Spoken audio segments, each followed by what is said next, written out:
खुदावंद में आप सबकी सलामती हो। आज हम अपने पैगाम का दूसरा हिस्सा शेयर करेंगे। जैसे कल हमने शेयर किया था, खुदा आपके साथ है। तो आज उसी पैगाम का दूसरा हिस्सा हम शेयर करेंगे कि खुदा हमारे साथ है। और दूसरा एक वाक़या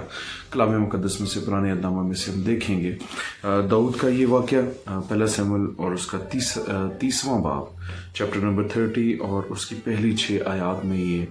वाक़या दर्ज है। जब दाऊद अपने बादशाह साउल से भागकर, अपने मुल्क इसराइल से भागकर फ़लस्तीनियों के मुल्क में रह रहा था और उनके गांव सिकलाज में रहाइश पजीर था अपने 600 जवानों के साथ और उनके ख़ानदानों समेत। तो जब दाऊद सिकलाज से बाहर गया हुआ था तो अमालेकी आए और उन्होंने आकर इस पर सिकलाज पर हमला किया और उसको तमाम माल असबाब जला दिया और उनके जितने बीवी बच्चे थे उन सबको असीर बनाकर अब वो अपने साथ ले गए। और जब फ़िलिस्तीनियों ने दाऊद की मदद लेने से इनकार किया और उसको सलामती से रुखसत किया कि वो सिकलाज में जाकर अपने ख़ानदानों के साथ रहें, तो जब वो सुबह सवेरे उठकर अपने ख़ानदानों के से मिलने के लिए सिकलाज में आए तो जब उन्होंने देखा कि सारा सिकलाज जो है वो जल रहा है और दूसरी तरफ हम देखते हैं कि उनके तमाम माल असबाब और बीवी बच्चे भी वो ले गए हैं, तो उन सब ने रोना मातम करना और चिल्लाकर गले फाड़ फाड़ कर चिल्लाना शुरू कर दिया। तो यहाँ तक कलाम मुक़द्दस में लिखा है कि वो रोए कि उनमें मज़ीद रोने की सकत ना रही और फिर वो गुस्से से और इस तरह गम की हालत से भर गए कि वो दाऊद को संसार करना चाहते थे। लेकिन दाऊद का रवैया यहाँ पे हम देखते हैं कि उनके बरक्स है, वो खुदावंद में मजबूत रहता है। आयत नंबर 6 में हम देखते हैं कि वो खुदावंद में मजबूत रहता है और उस तमाम हालात से वो परेशान तो ज़रूर है लेकिन डामाडोल नहीं होता, मातम की उस हालत में नहीं आ जाता कि बहुत ज़्यादा वैन डालना शुरू कर दिया, जी अब हम क्या करें,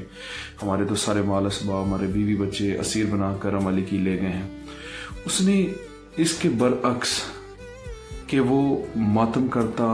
बुरा भला कहता या संसार करता या होता या अपने लोगों को डिफेंड करता,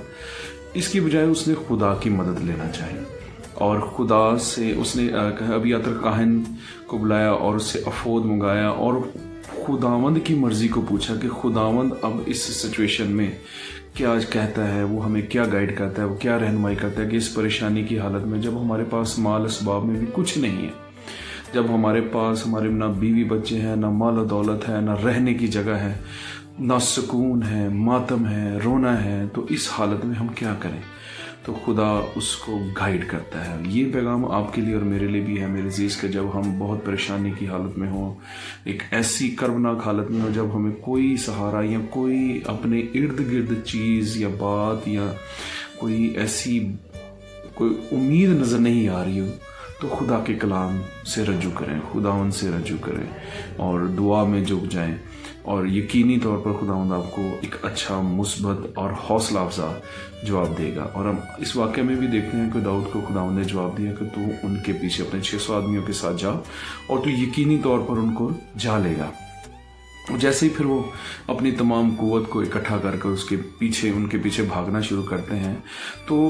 रास्ते में 200 लोग जो है वो थक जाते हैं,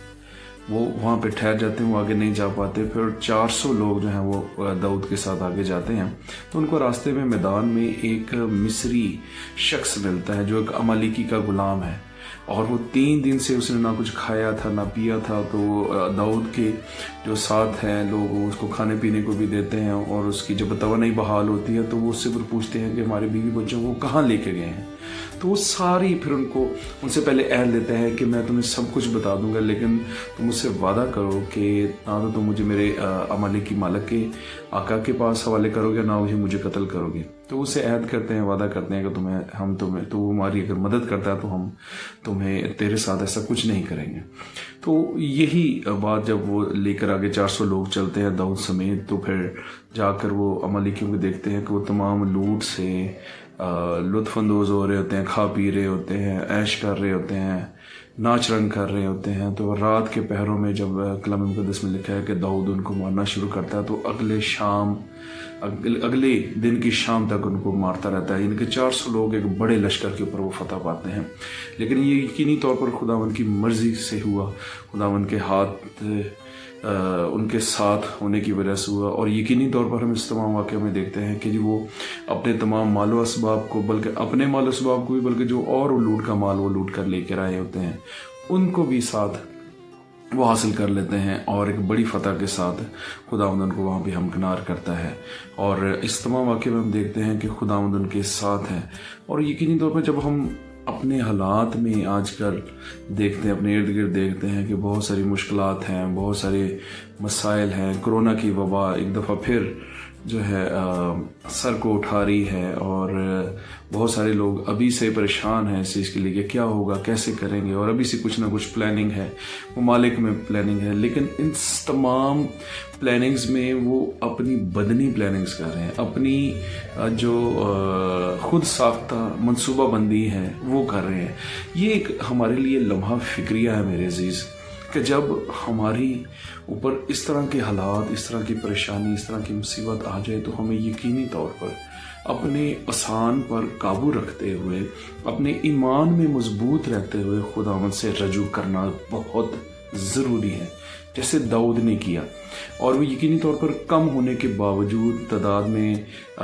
بہت زیادہ نہیں تھے، لیکن 600 افراد ہونے کے باوجود بھی خدا نے ان کو بڑی فتح سے ہمکنار کیا ہے۔ تو وہ آپ کو بھی بڑی فتح سے ہمکنار کرنا چاہتا ہے۔ یہ اس کرونا کی وبا سے اور جو پریشانیاں، مشکلات ہیں، خدا ان سے ان پہ آپ کو فتح دینا چاہتا ہے، لیکن وہ چاہتا ہے کہ آپ اس سے رجوع تو کریں، اس سے پوچھیں تو صحیح، اس سے کہیں تو صحیح، اس سے درخواست، اس سے منت تو کریں کہ خدا تو ہماری مدد کو آ، تو ہماری ڈھارس بن، تمہارا حوصلہ بن۔ ہم اپنی جو شخصی یا انسانی سوچ ہے، اپنے انسانی وسائل کو بروئے کار لا کر اپنے مسائل کا حل تلاش کرنے کی کوشش کرتے رہتے ہیں، لیکن میرے عزیز یاد رکھیں، خداوند جو تمام طاقت کا سرچشمہ ہے، جو ہمارا خالق اور مالک ہے، وہ آپ کو ہر بیماری، ہر مصیبت، ہر مشکل، ہر تکلیف پر فتح دینا چاہتا ہے، اور وہ یقینی طور پر آپ کے ساتھ ہے، لیکن وہ فقط آپ سے یہی چاہتا ہے کہ آپ اس سے رابطہ کریں، آپ اس سے پوچھیں، آپ اس سے درخواست کریں، آپ اس کے کلام کی طرف رجوع لائیں، آپ اس کی طرف رجوع لائیں، تاکہ وہ آپ کو اور آپ کے گھرانہ کو برکت دے۔ آمین۔